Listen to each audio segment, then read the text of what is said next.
আর আজকে মেয়র রোডে জনসভা থেকে মমতা বন্দ্যোপাধ্যায় সিবিআই তদন্তের অগ্রগতি নিয়ে প্রশ্ন তুললেন, দিয়ে আক্রমণ করলেন সিবিআইকে।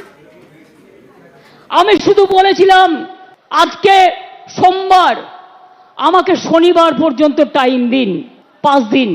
মঙ্গলবারের মধ্যে সিবিআই হয়ে গেল। তার মানে ওরা বিচার চায় না, কেসটাকে জলে ফেলে দিল।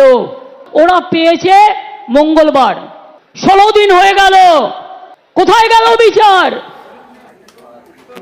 নিহত তরুণী চিকিৎসকের যে তদন্ত, সেই তদন্তে সিবিআই এর তদন্ত নিয়ে সুর চড়ালেন অভিষেক বন্দ্যোপাধ্যায়।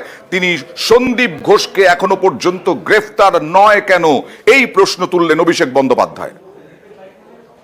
আজকে নেই নেই করে 14 দিন অতিক্রান্ত, যারা সন্দীপ ঘোষের অ্যারেস্ট নিয়ে দাবি তুলছিল, কেন 14 দিন এই খুন আর ধর্ষণের মামলায় সন্দীপ ঘোষ অ্যারেস্ট হয়নি? সিবিআই কে জবাব দিতে হবে।